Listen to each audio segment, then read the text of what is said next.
Et bonjour à tous, aujourd'hui très heureux de vous retrouver sur un BTC qui fait exactement ce qu'on a prévu dans les vidéos précédentes. Donc nos trades pour le moment sont enclenchés en short, c'est-à-dire pour la baisse du BTC. On va regarder ça dans les vidéos précédentes. On retourne le 15 juillet d'année 2022, on agrandit l'écran, on voyait à ce moment-là les prix des 20 824 dollars et un pump encore pour atteindre ces 23 000 à 25 000 dollars, c'est-à-dire ce rectangle rouge que l'on voit ici. Le pump a bel et bien eu lieu, donc nickel.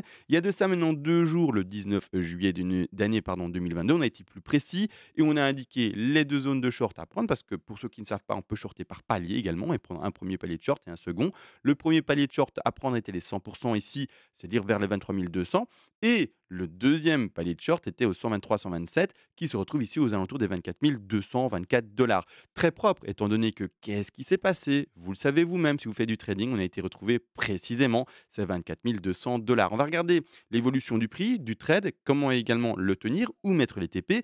Et durant cette vidéo-ci, on va également, pour ceux qui ne sont pas au courant, faire la suite de la vidéo précédente. C'est-à-dire que là, dans la vidéo précédente, on avait vu le prix moyen d'achat en termes DCA, c'est-à-dire en termes moyens pour l'investisseur avant le halving possible, d'accord. Et on va regarder surtout le prix du halving, ça a été vu également dans la vidéo précédente, pardon.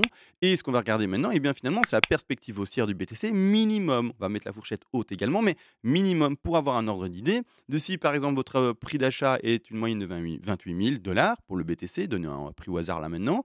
Et du coup, quel sera le ratio à attendre pour, normalement, une histoire de 3 ans, 4 ans, d'ici, oui, à partir de cette date-ci. Et voir finalement, eh bien, comment on pourra déterminer ce multiplicateur-là, minimum normalement à attendre. Mais théorique encore et toujours, on va regarder ça dans la vidéo, mais en fin de vidéo, donc la suite de la vidéo précédente. Malgré tout, nous, en termes de trading, on voit bel et bien ici ce frein qui s'effectue pour le moment aux alentours des 24 300, 24 200 dollars. On va regarder bien entendu comment ça s'est construit. Je ne vais pas refaire tous les détails. Tous les détails ils sont faits dans la vidéo précédente. Tous ceux qui sont en Elotuave un peu plus précis et qui n'ont pas vu la vidéo précédente, let's go, vous faites ça. D'accord. Là aujourd'hui, je vais être un peu plus concis et un peu plus rapide. Les 100 sont là, premier palier de short, et les 123-127 sont ici à 24 200, comme indiqué. Et là, c'est vraiment fou parce qu'on le voit précisément. Hein, d'accord, 123-127, c'est bien là, et c'est bel et bien ici. Ici, pardon, là on met en fait le top d'Y, d'accord. Ceux qui veulent réécouter, rien de compliqué, vous allez vers 2 minutes, vous remettez play, vous écoutez tout mon paragraphe hein, explicatif, pourquoi on privilégie ces deux-là, pourquoi on ne privilégie pas les 161,8, etc., etc. Bref, toute une petite logique qui est expliquée dans la vidéo précédente. Donc ici, pour le moment, tout se passe bien, short à prendre.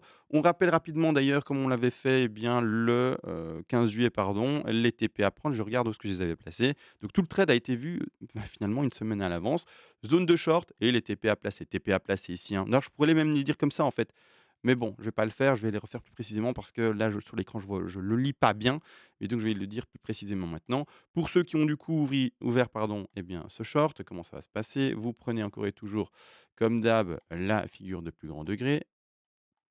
Vous allez donc sur une time frame plus simple pour poser les Fibonacci, parce que là, c'était une time frame beaucoup trop petite. On va comme d'hab à la racine. On rappelle qu'ici, dans ce cas de figure, on a une 3 qui est faible, qui n'a pas été chercher les 161,8 qui sont conventionnels. Donc, par ce fait, on va prendre la 1, on va la redisposer au top de 3, et par après, on va en bas de 4 réellement connus maintenant, qui sont ici plus précisément les 24 230 et les 24 300 dollars. Et par après, les objectifs sont 38,2, 61,800, 161,8% de Fibonacci. Je vais les placer rapidement, d'accord. Hop, ici 38,2. Donc le bottom peut être ici, hein, d'accord. Alors je mets les petits rectangles. Zone de short, étant donné que c'est une zone après de rachat, je vais prendre le rectangle vert, d'accord. On vend et on rachète petit à petit par palier. Le deuxième objectif, c'est-à-dire ici, je vais faire un copier-coller pour avoir les mêmes rectangles, que ce soit plus joli. Les 61,8% de Fibonacci, je vais dire le prix après. Ensuite, les 100 et pour terminer également, je suis en log. Non, je suis pas en log. Je vais mettre ça en log, pardon.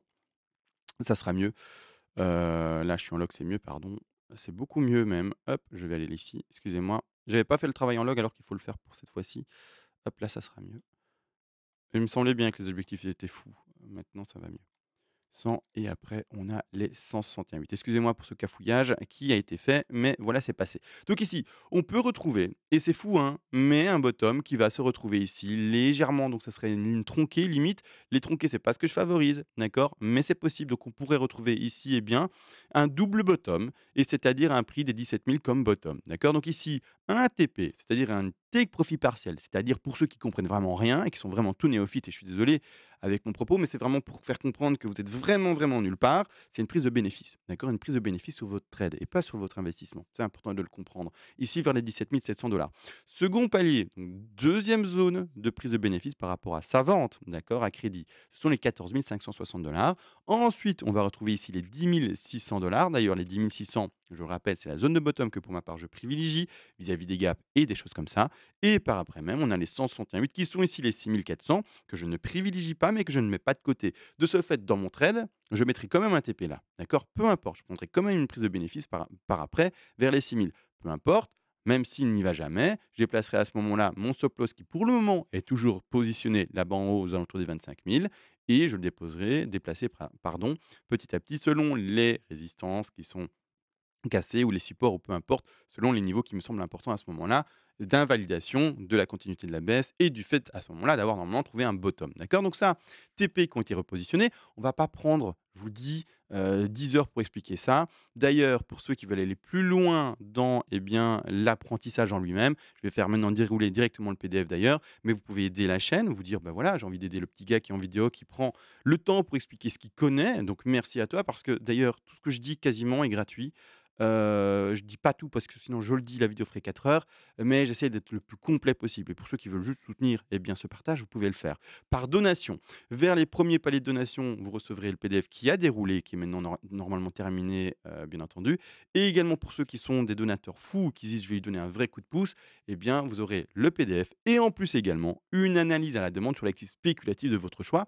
Je rappelle crypto-monnaie ou pas. Ça peut être également, par exemple, Apple, d'accord? Amazon, Tesla, peu importe, je vous analyse ce que vous voulez et je vous en fais un plan de trading et un plan d'investissement, bien entendu. Bon, ça a été vu, ça a été fait. Voilà, petite pub également pour la vidéo de fait et on va enfin partir sur ce que beaucoup attendaient dans la vidéo précédente parce qu'à la fin, je vous ai teasé, je vous ai dit: «OK, on a vu ensemble, eh bien, finalement, une zone». Je vais aller sur le BLX, je crois. C'est sur quoi que j'ai expliqué ça, moi?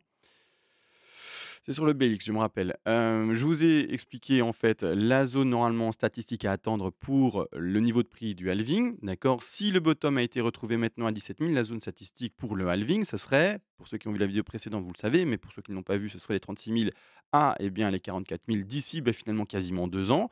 Et surtout, mais quel est, si on fait du DCA, c'est-à-dire de l'achat par panier, quel est finalement le prix à attendre pour le futur bull run? Où sont normalement ces tops? Donc c'est ce qu'on va faire, on ne perd pas son temps. Directement, on met les grandes vagues ici en perspective pour qu'on puisse bien les visualiser, mettre un degré beaucoup plus grand. On va également montrer finalement les petites vagues qui vont être travaillées bien dans les années à venir, mais par rapport au passé, juste pour que vous puissiez visualiser. On va faire en fait le travail précédent de cette manière-là. Un, 2, 3, 4 et 5 pour toutes les futures vagues. Alors je vais mettre un petit degré ici, comme ça on voit que c'est petit, etc. Mais en fait, voilà ce qu'on va faire maintenant durant les années à venir. C'est-à-dire faire un décompte sur le sous-décompte de ces 2 vers ces 3. Donc qu'est-ce que je suis en train d'expliquer? C'est que durant eh bien, une année, 2 années, 3 années, on va essayer de décompter une 2, une 3, une 4 et puis une 5. D'accord? C'est exactement ce qu'on a fait eh bien, durant d'année 2019 jusqu'à ici, vous le voyez bien également, d'année 2021.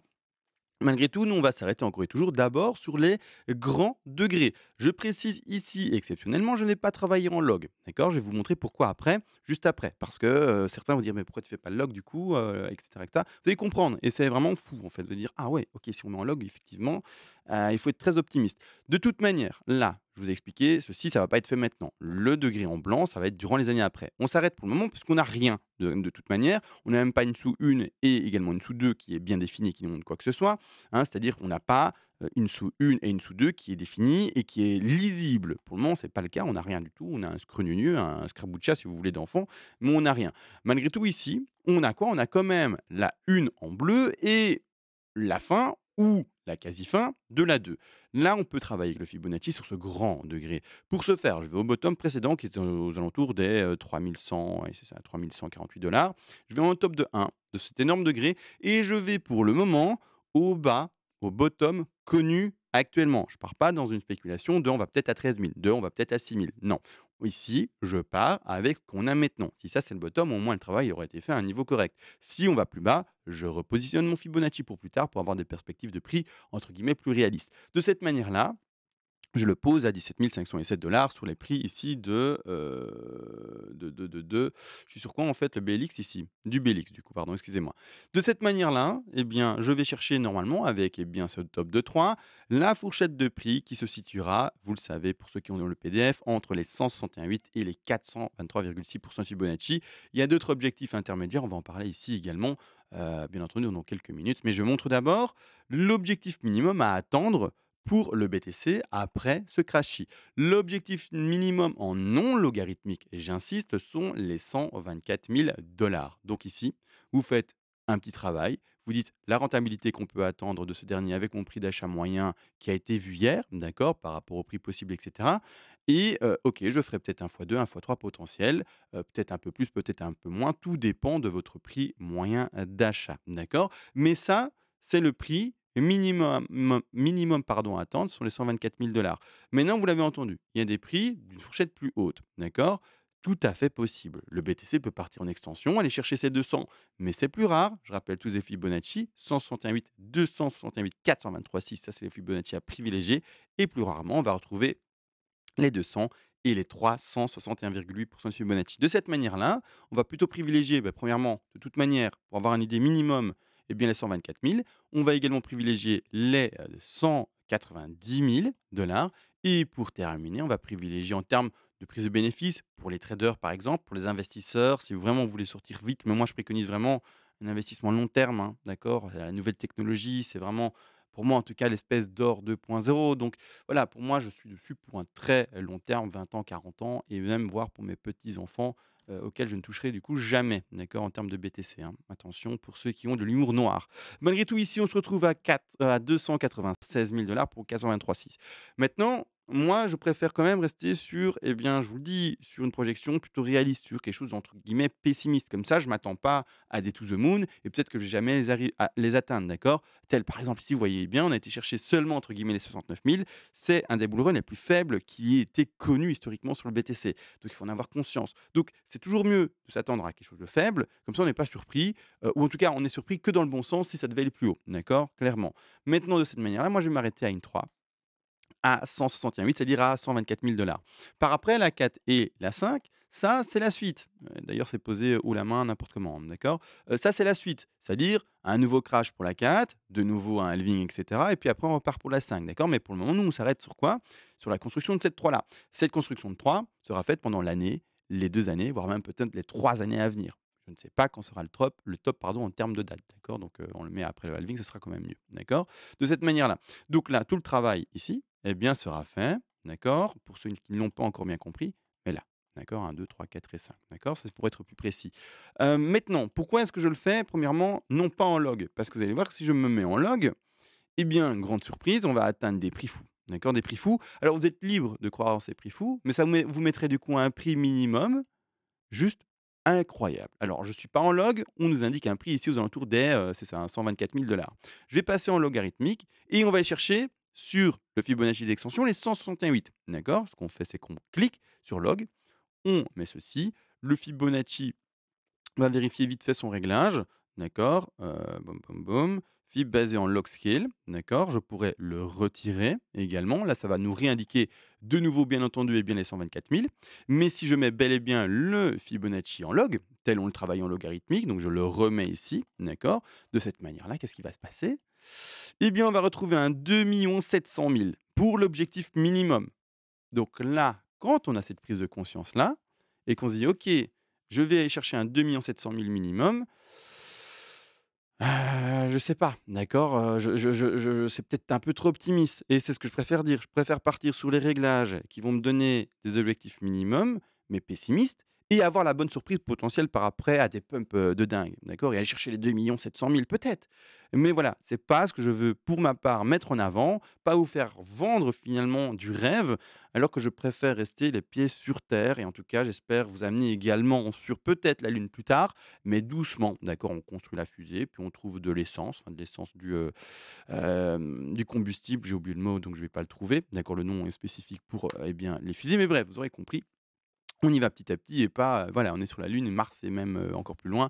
Non, d'accord, on y va petit à petit. C'est pour ça que je ne travaille pas en log, parce que le log là, c'est 2 millions. Non, on reste sur quelque chose de non logarithmique, d'accord? On va se positionner ici sur quelque chose de plus correct qui va chercher, vous le voyez ici, les 125 000, 124 000 $ plus corrects. Donc voilà, ça c'est la perspective. Vous avez également entendu, hein, la fourchette haute, je ne l'ai pas mise beaucoup en avant. La fourchette haute sont ici les 290 000. Donc la fourchette pour la 3, le plus pessimiste c'est là-bas en haut et le plus optimiste c'est là-bas en haut. D'accord? Là-bas en bas, pardon, et là-bas en haut. Donc là maintenant, excusez-moi, en fin de vidéo, j'ai eu un peu de cafouillage. J'espère tout de même que c'était compréhensible.